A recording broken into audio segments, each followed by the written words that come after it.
thesis.com. Our feature segment, Too Many Asians at This School. That's the title of a 2007 thesis by Jenny Tsai, 22, of New York City, a recent graduate of Harvard.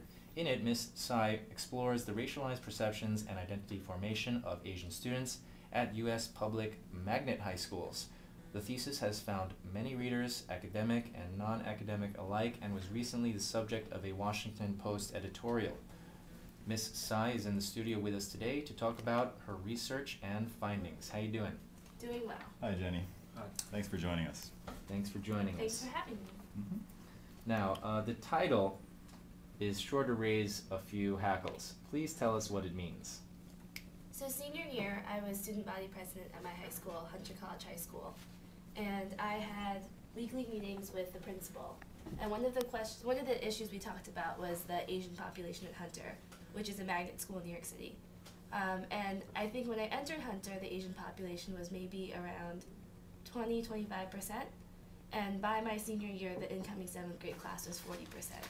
So there was sort of this collective, I just remember a lot of comments. The school newspaper published a piece with a racial breakdown of the incoming 7th grade class, and everyone was like, oh my gosh, it's so Asian, what's going on?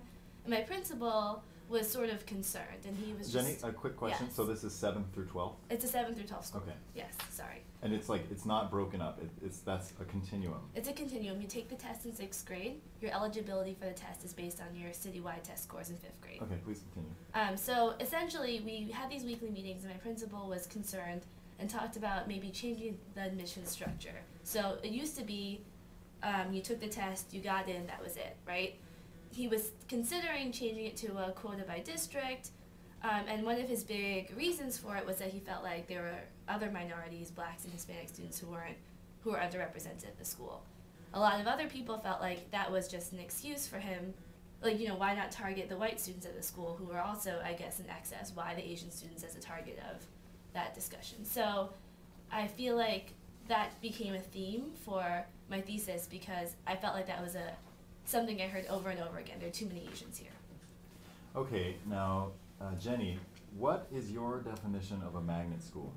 My definition of a magnet school is a school where you have to take a test in order to get in. So it's a public school, it's not a private school, taxpayers pay for it, and you are accepted based on your performance on a test score. So in that I included Stuyvesant High School, Hunter College High School, Boston Latin School in Boston, and Lowell High School in San Francisco.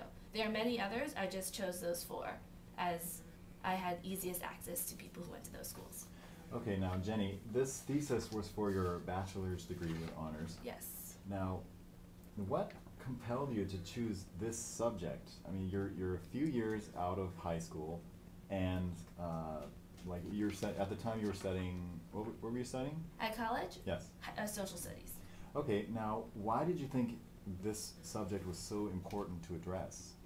It really just kind of haunted me. Like, senior year of high school, we had a lot of those discussions. My principal ended up getting fired, so any of his, for unrelated reasons, okay. But all of his ideas never really got carried through. But I just felt like that became a discussion I had over and over again with people.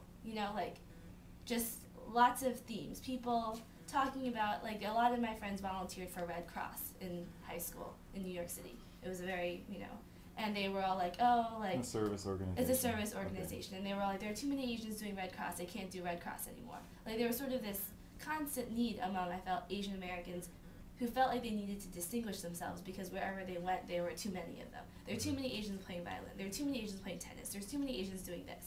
So, Could you tell us some of your other basic findings in the research? Because your thesis is 100 pages long, and there were certain other things maybe you want to highlight for people who are about to read this. Yeah, and also could you tell us your basic conclusions?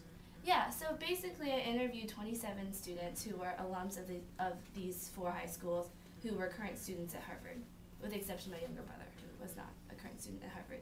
I tried to interview 50% Asian students, 50% white students to sort of get both opinions.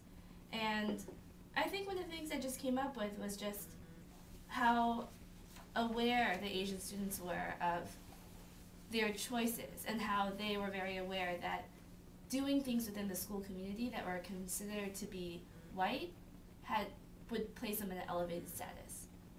And then I was just, in my research, I found other sources to support this. I was reading a book by Dan Golden called The Price of Admissions, and they had a whole chapter on one of my high school guidance counselors who talked about how the counselor who got the Kim through Lee section of the alphabet really suffered because they found themselves writing the same recommendation over and over and over again. I think one of the major findings is just that I guess it's hard to say, because at the same time, this is a very specific population. I'm not going to try to claim that this represents all the entire Asian American experience at any extent, but just that, that Asian students are very aware or associate a negativity with being associated with too many other Asian students to a certain extent. Okay, Jenny. Now, your thesis, it manages to be a history of Asian Americans in education, in labor, and in America in general. Now, did you know when you were starting to write this or researching it that the subject would get this big? I felt like once I started, I realized that they were all really interrelated. And I think that the history of labor, for example, really comes into play in the discussion of model minority versus yellow peril, and that those two stereotypes are stereotypes that I think have Asian Americans have carried with them since their inception, since the beginning of them coming to America. And before Asians were considered the model minority, they were considered this labor class, and they were considered this yellow peril who were taking over jobs for other minority groups. But yeah, I definitely had no idea it would become this extensive. I think the other part of my thesis that I tried to work in that didn't work in so well was just kind of a history of magnet schools, because I really see them as a creation post-desegregation, as a way to try and legitimate schools that were majority white.